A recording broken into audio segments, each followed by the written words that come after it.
Hello बच्चों, let's read the question. Question कहता है electron deficient molecule among the following is, options हैं I2Cl6, B2H6, Al2Cl6 and all of these. तो अगर इस क्वेश्चन में हम बात करते हैं कि कॉन्सेप्ट की, तो हम यहाँ पे क्या डिस्कस करने वाले हैं? हम यहाँ पे डिस्कस करने वाले हैं इलेक्ट्रॉन डेफिशिएंट मॉलिक्यूल्स के बारे में, इलेक्ट्रॉन डेफिशिएंट कंपाउंड्स के बारे में, इनमें से कौन सा है कौन सा नहीं है और कैसे हम उसको देखने वाले हैं। तो यहाँ पे अगर हम बात करें तो इलेक्ट्रॉन डेफिशिएंट मॉलिक्यूल्स वो है जिनका ऑक्टेट कंप्लीट नहीं होता है ना, जिनमें लेस देन 8 इलेक्ट्रॉन्स होते हैं, ऑक्टेट इनकम्प्लीट रहता है। जिनमें 8 होते हैं वो इलेक्ट्रॉन डेफिशिएंट नहीं होते, और जिनमें 8 से ज़्यादा होते हैं वो इलेक्ट्रॉन रिच होते हैं। इस पर्टिकुलर क्वेश्चन में हम ऑक्टेट नॉट कंप्लीट वाले के, यानी कि जिनके पास 8 से कम इलेक्ट्रॉन होते हैं, उनकी हम यहाँ पे बात करने वाले हैं। ठीक है, मतलब एक सेंट्रल एटम के अराउंड 8 से कम इलेक्ट्रॉन्स हो। तो अब I2Cl6 की अगर हम बात करते हैं तो यहाँ पे देखो आयोडीन के पास कितने इलेक्ट्रॉन्स होते हैं? 7 इलेक्ट्रॉन्स होते हैं। ठीक है, तो I2Cl6 का स्ट्रक्चर आप यहाँ पे देख सकते हो, कुछ इस तरीके से होता है। यहाँ पे क्या होता है आपके पास कि आयोडीन के पास 7 इलेक्ट्रॉन हैं, तो दो तो ये टर्मिनल पे Cl के साथ बॉन्ड बना रहा है ना, 2 सेंटर 2 इलेक्ट्रॉन टाइप का बॉन्ड बन रहा है, क्योंकि आयोडीन का 1 इलेक्ट्रॉन और Cl का 1 इलेक्ट्रॉन।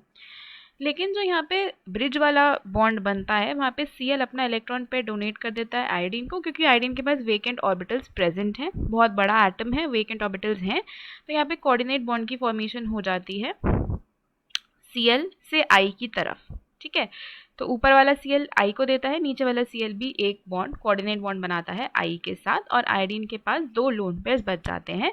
दोनों ही आयोडीन के पास 2-2 लोन पेयर्स होते हैं, तो ये तो इलेक्ट्रॉन रिच स्पीशीज हो गई। इसके पास तो 8 से ज़्यादा इलेक्ट्रॉन्स हैं। आयोडीन की अगर आप बात करोगे तो 8 से ज़्यादा इलेक्ट्रॉन्स हैं इसके आसपास, तो ये तो इलेक्ट्रॉन रिच स्पीशीज है, इलेक्ट्रॉन डेफिशिएंट हम इसको नहीं कह सकते।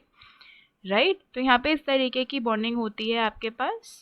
टर्मिनल बॉन्ड्स होते हैं Cl के साथ, जो कि नॉर्मल 2 सेंटर 2 इलेक्ट्रॉन है, और बाकी जो ब्रिज बॉन्ड्स है वहाँ पे एक Cl जो है एक कोऑर्डिनेट बॉन्ड बनाता है आयोडीन के साथ। B2H6 की बात करें तो B2H6 में क्या होता है, आपके पास BHP के बीच में ब्रिज बॉन्ड बनते हैं और 2 टर्मिनल बॉन्ड्स बनते हैं, क्योंकि बोरॉन के पास 3 ही इलेक्ट्रॉन्स होते हैं, है ना। बोरॉन के पास 3 ही इलेक्ट्रॉन्स होते हैं, जो उसमें से 2 इलेक्ट्रॉन्स वो 2 हाइड्रोजन के साथ यूज करता है, एक एक हाइड्रोजन अपना एक एक इलेक्ट्रॉन देता है, बोरॉन अपने एक एक इलेक्ट्रॉन के साथ दोनों हाइड्रोजन से जुड़ता है, दोनों ही तरफ ऐसा होता है। और जो ब्रिज बॉन्ड है वो 3 सेंटर 2 इलेक्ट्रॉन टाइप का बॉन्ड होता है, क्योंकि बोरॉन के पास अब एक ही इलेक्ट्रॉन बचा है और हाइड्रोजन के पास भी एक ही है, तो यहाँ पे 3 सेंटर 2 इलेक्ट्रॉन टाइप का बॉन्ड जो है वो बन जाता है, और बाकी टर्मिनल बॉन्ड आपका वैसा ही रहेगा। तो ये इलेक्ट्रॉन डेफिशिएंट मॉलिक्यूल है, क्योंकि अब अगर आप देखोगे बोरॉन के आसपास अभी भी 6 ही इलेक्ट्रॉन है हर बोरॉन एटम के पास, तो ये इलेक्ट्रॉन डेफिशिएंट मॉलिक्यूल हुआ। अब बात करते हैं Al2Cl6 की। तो देखो एल्यूमिनियम के आसपास भी आउटर मोस्ट शेल में 3 ही इलेक्ट्रॉन्स होते हैं, है ना। जो उसके जो वैलेंस शेल है, वैलेंस इलेक्ट्रॉन्स हैं वो 3 ही है, तो ये भी इसी तरीके से बाइंड करता है। लेकिन यहाँ पे क्या हो जाता है, एल्यूमिनियम के पास वेकेंट डी ऑर्बिटल है, वेकेंट ऑर्बिटल है इलेक्ट्रॉन्स को एक्सेप्ट करने के लिए।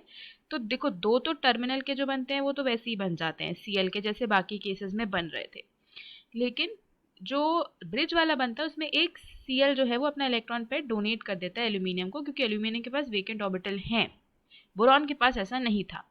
तो यहाँ पे ऐसा करने से ये इलेक्ट्रॉन डेफिशिएंसीज की रिमूव हो जाती है, क्योंकि अब एल्यूमिनियम के आसपास भी 8 ही इलेक्ट्रॉन बच जाते हैं। ठीक है, तो इलेक्ट्रॉन डेफिशिएंसी रिमूव होने की वजह से आंसर इसका बी हो जाएगा, क्योंकि B2H6 ही ऐसा है जो इलेक्ट्रॉन डेफिशिएंट मॉलिक्यूल है, बाकी सबके इलेक्ट्रॉन डेफिशिएंसी रिमूव हो चुकी है। तो आंसर इस क्वेश्चन का ऑप्शन बी हो जाएगा, B2H6। Hope you understood it well, best of luck.